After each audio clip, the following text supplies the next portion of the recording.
లక్షల్లో సంపాదించడం ఈ రోజుల్లో సాధ్యమా? అవును, ఇట్స్ పాసిబుల్. ఇన్వెస్ట్మెంట్ అక్కర్లేదు, రిస్క్ లేదు. ఇది డబ్ల్యూ కామర్స్.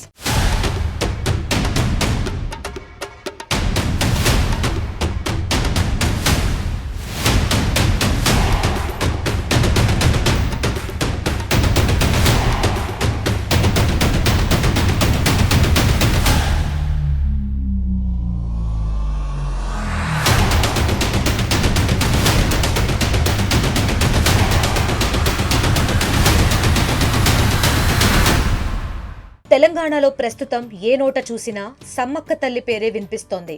పసిపిల్లాడి నుంచి పండు ముసలి దాకా ఆ తల్లి దర్శనం కోసమే ఆరాటం.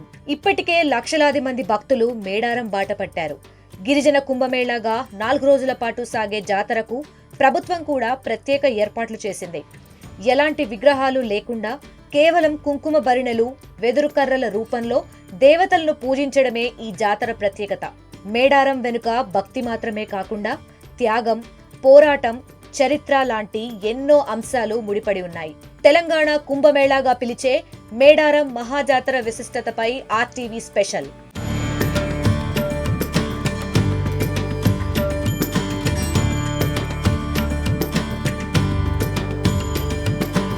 ఆసియాలోనే అతిపెద్ద గిరిజన జాతర మేడారం మహాజాతర. భక్తి, వీరత్వం, త్యాగానికి ప్రతీకగా నిలిచిన ఈ జాతర తెలంగాణ ప్రత్యేక రాష్ట్రంగా ఏర్పడిన తరువాత మేడారం మహాజాతరకు మరింత ప్రాముఖ్యత సంతరించుకుంది. 2 ఏళ్లకోసారి జరిగే ఈ మహాజాతరకు దేశ నలుమూలల నుంచి కోట్లాది మంది భక్తులు తరలివస్తుంటారు. సమ్మక్క సారలమ్మను దర్శించుకుని మొక్కులు చెల్లించుకుంటారు.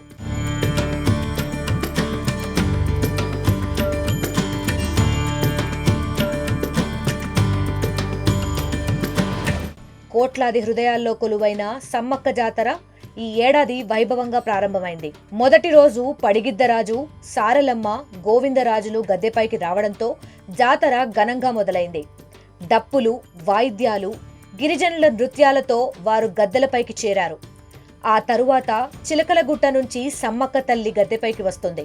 ఇక ఈ నెల 28 నుంచి 31 వరకు కొనసాగనున్న జాతరకు మంత్రి సీతక్క ఆధ్వర్యంలో రాష్ట్ర ప్రభుత్వం భారీ ఏర్పాట్లు చేసింది.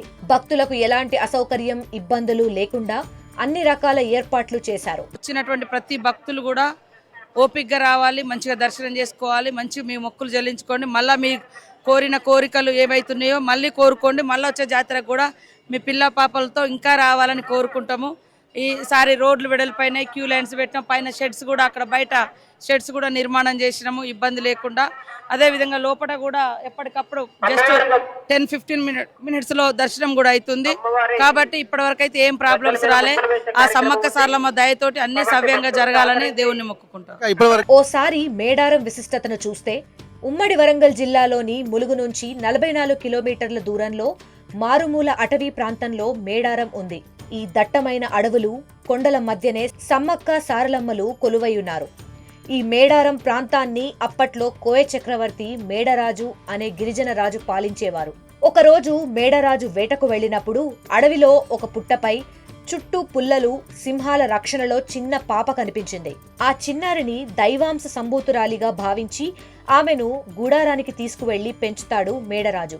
చిన్నారి అడుగుపెట్టిన వేళ విశేషం గూడెంలో అన్ని శుభాలే జరుగుతాయి. దీంతో కన్నీరు సైతం ఎండిన కరువులో తమకు తోడుగా నిలిచేందుకు వచ్చిందని ఆ చిన్నారిని దేవతగా కొలుచుకోవడం మొదలుపెట్టారు గిరిజనులు. చిన్నారిని వనదేవతగా భావించి మాఘశుద్ధ పౌర్ణమి రోజు ఆమెకు సమ్మక్క అని నామకరణం చేశారు.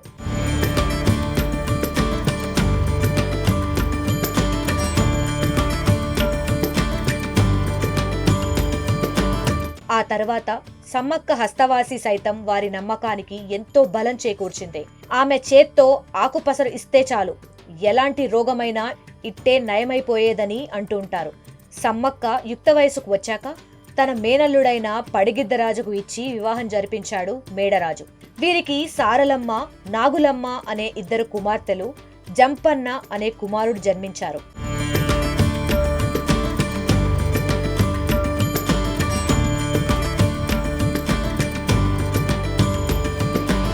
సమ్మక్క కాలంలో 13వ శతాబ్దంలో కాకతీయ సామ్రాజ్యాన్ని 2వ ప్రతాపరుద్రుడు పరిపాలిస్తుండేవాడు. అప్పట్లో మేడారాన్ని పాలిస్తున్న పడిగిద్దరాజు కాకతీయుల సామంతుడిగా కొనసాగేవారు. అయితే అప్పుడు మేడారంలో వరుసగా కరువు కాటకాలు వచ్చాయి. వర్షాలు లేక పంటలు పండక గిరిజనులు తీవ్ర ఇబ్బందులు పడ్డారు. తిండికే కష్టంగా మారడంతో కాకతీయ రాజులకు పన్ను కట్టలేకపోయారు. కాకతీయుల సామంతునిగా ఉంటూ పన్ను కట్టకపోవడంతో పాటు మేడరాజుకు ఆశ్రయం కల్పించడం కాకతీయ సామ్రాజ్యాధినేత ప్రతాపరుద్రుడికి కోపం తెప్పించాయి.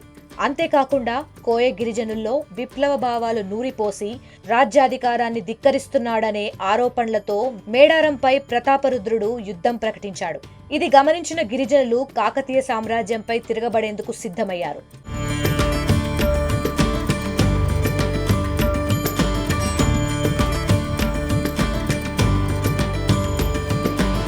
మాఘశుద్ధ పౌర్ణమి రోజున మేడారంపైకి కాకతీయ సేనలు దండెత్తాయి. ములుగులోని లక్నవరం సరస్సు వద్ద గిరిజనులకు కాకతీయ సేనకు మధ్య యుద్ధం జరిగింది. ఆ యుద్ధంలో సాంప్రదాయ ఆయుధాలతో పడిగిద్దరాజు, సారలమ్మ, నాగులమ్మ, జంపన్న, సమ్మక్క దంపతుల అల్లుడు గోవిందరాజులు కాకతీయ సేనలపై వీరోచితంగా పోరాటం చేశారు. కానీ కాకతీయ సేనల దాటికి తట్టుకోలేక మేడరాజు, పడగిద్దరాజు, సారలమ్మ, నాగులమ్మ, గోవిందరాజులు వీరమరణం పొందారు. వారి మరణ వార్త విన్న జంపన్న ఆ పరాభవాన్ని తట్టుకోలేక అక్కడి సంపెంగవాగులో దూకి ప్రాణాలు తీసుకున్నాడు. దీంతో అప్పటి నుంచి సంపెంగవాగు జంపన్నవాగుగా పేరొందింది. నాడు జంపన్న రక్తంతో ఎరుపెక్కిన సంపెంగవాగు నేటికి ఎర్రగానే ఉంటుందని చరిత్ర చెప్తోంది.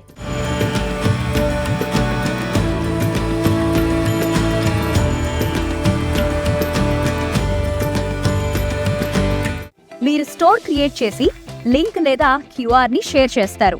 కస్టమర్ ఆర్డర్ ప్లేస్ చేస్తారు. డెలివరీ, రిటర్న్స్, రిఫండ్స్ అన్ని ప్లాట్ఫామ్ హ్యాండిల్ చేస్తుంది. తన కుటుంబం మరణించిందన్న వార్త విన్న సమ్మక్క కాకతీయ సైనికులపై విరుచుకుపడింది. తన జాతికి పోరాటం నేర్పడం కోసం చివరి వరకు వీరోచితంగా పోరాడింది. రక్తం చిందుతున్నా ఏ మాత్రం వెనకడుగు వేయకుండా శత్రువుల భరతం పట్టింది. సమ్మక్క వీరత్వం చూసి ప్రతాపరుద్రుడు సైతం ఆశ్చర్యపోతాడు. అయితే కాకతీయుల చేతిలో సమ్మక్క వెన్నుపోటుకు గురవుతుంది. ఓ కాకతీయ సైనికుడు దొంగచాటుగా సమ్మక్కను బల్లెంతో పొడుస్తాడు. దీంతో తీవ్రంగా గాయపడిన సమ్మక్క మేడారానికి ఈశాన్యంలో ఉన్న చిలకలగుట్టకు వెళ్లి అదృశ్యమైందని చరిత్ర చెప్తోంది.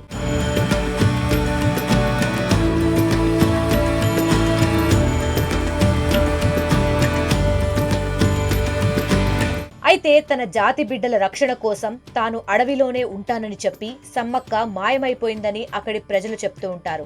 సమ్మక్కను వెతికేందుకు అక్కడి ప్రజలు చిలకలగుట్టకు వెళ్లగా అక్కడ ఒక చెట్టు కింద పుట్ట దగ్గర నెమలి పించం, పసుపు, కుంకుమలు ఉన్న ఒక భరిణ కనిపించింది. ఆ కుంకుమనే సమ్మక్క స్వరూపంగా భావించి ఆమెను వనదేవతగా కొలవడం ప్రారంభించారు గిరిజనులు.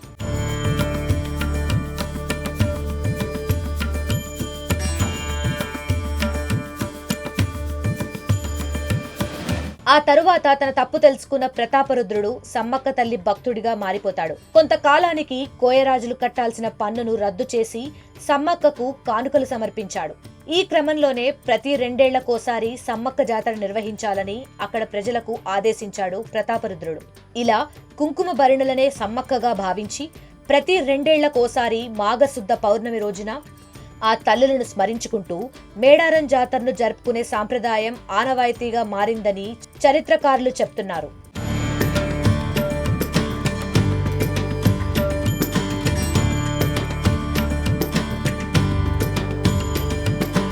తొమ్మిది 900 ఏళ్ల నుంచి ఈ మహాజాతర 1940 వరకు చిలకలగుట్టపైనే గిరిజనుల పండుగగా జరిగేది. ఆ తరువాత అశేషమైన జనవాహిని రావడంతో జాతరను కొండ కింద జరపడం ప్రారంభించారు. దీంతో కుల మతాలకు అతీతంగా ఈ జాతరకు తెలుగు రాష్ట్రాలతో పాటు ఛత్తీస్గఢ్, మహారాష్ట్ర, ఒడిశా రాష్ట్రాల నుంచే కాకుండా దేశవ్యాప్తంగా ఉన్న భక్తులు తరలివస్తారు. ఇలా మేడారం జాతర దక్షిణ భారత కుంభమేళాగా పేరొందింది.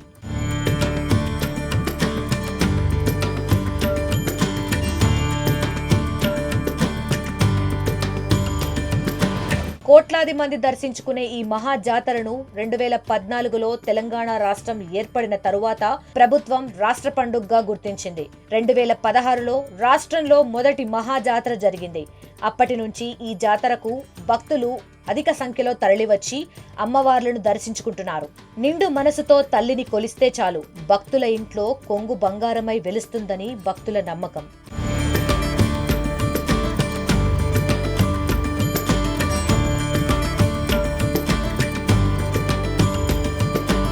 మేడారం జాతరకు వెళ్తే భక్తులు ముందుగా జంపన్న వాగులో పుణ్యస్నానం ఆచరించి జంపన్నను పూజిస్తారు. ఆ తర్వాత సమ్మక్క సారలమ్మ గద్దెలకు చేరుకుని మొక్కులు చెల్లించుకుంటారు. జంపన్న వాగులో స్నానం ఆచరిస్తే ఆరోగ్యంగా ఉంటారని, జంపన్న వాగులో స్నానం చేసిన ప్రతి ఒక్కరిలోనూ ఆత్మవిశ్వాసం పెరుగుతుందని భక్తుల నమ్మకం. అందుకే జంపన్న వాగులో స్నానం ఆచరించి సమ్మక్క కొడుకును ప్రార్థించిన తర్వాతే అమ్మవార్ల గద్దెల వద్దకు వెళ్తారు భక్తులు.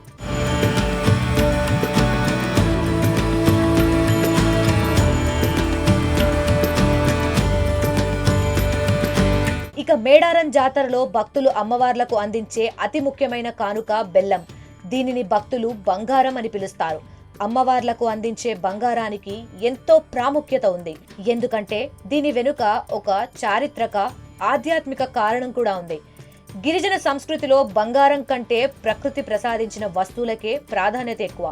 అలా సమ్మక్క సారలమ్మలు అడవి బిడ్డలు కావడంతో వారికి ఎంతో ఇష్టంగా భావించే స్వచ్ఛమైన బెల్లాన్ని భక్తులు తమ బరువుకు సమానంగా తులాభారం వేసి తల్లికి సమర్పిస్తారు. బంగారం ఎంత విలువైనదో తమ కోరికలు తీర్చే అమ్మవార్లకు తాము సమర్పించే ఈ బెల్లం కూడా అంత పవిత్రమైందని భక్తులు చెప్తూ ఉంటారు. అందుకే దీనిని నిలువెత్తు బంగారం అని పిలుచుకుంటారు.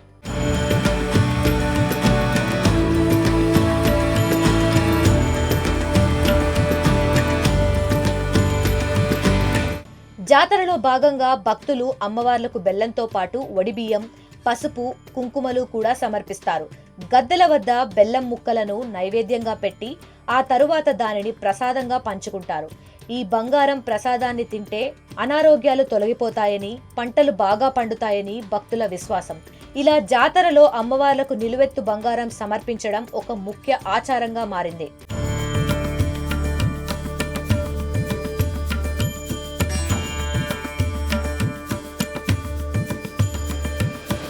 ఇక ఈ ఏడాది జాతర వివరాలు చూస్తే మొదటి రోజు జనవరి 28న కన్నెపల్లి నుంచి సారలమ్మ గద్దెకు రాగా, రెండో రోజు 29న చిలకలగట్టు నుంచి భరిణ రూపంలో ఉన్న సమ్మక్కను గద్దెపై ప్రతిష్ఠిస్తారు. దేవతలను గద్దెపై ప్రతిష్ఠించే సమయంలో భక్తులు పూనకంతో ఊగిపోతారు. ఆ తరువాత మూడో రోజు జనవరి 30న అమ్మవార్లు ఇద్దరు గద్దెపై కొలువు తీరుతారు. ఆ రోజు భక్తులు తమ మొక్కులు చెల్లించుకుని అమ్మవార్లను దర్శించుకుంటారు. ఇక నాలుగో రోజు జనవరి 31న సమ్మక్క, సారలమ్మ, పడిగిద్దరాజు, గోవిందరాజులు వనప్రవేశం చేస్తారు. ఇలా వనదేవతల వనప్రవేశంతో మహాజాతర ముగుస్తుంది. అయితే వంశపారపర్యంగా వస్తున్న గిరిజనులే పూజార్లు కావడం మేడారం జాతర ప్రాముఖ్యత. మొత్తంగా ఈ మహాజాతర అడవి బిడ్డల ఆత్మాభిమానానికి, ప్రకృతితో వారికి ఉన్న అనుబంధానికి అద్దం పడుతుంది.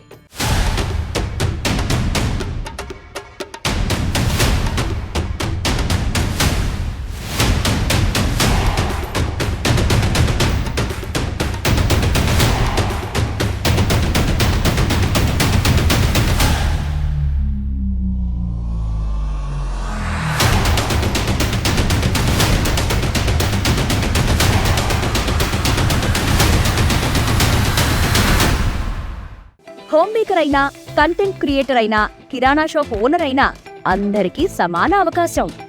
భారతదేశం మొత్తం మీద దాదాపు 25,000 మందికి పైగా WCommerce తో స్టోర్స్ నడుపుతున్నారు. Visit www.wcommerce.store. Local to global news at your fingertips. మీ చేతిలో ఒక ఆయుధం. డౌన్లోడ్ రా TV app. Media legend Ravi Prakash is back.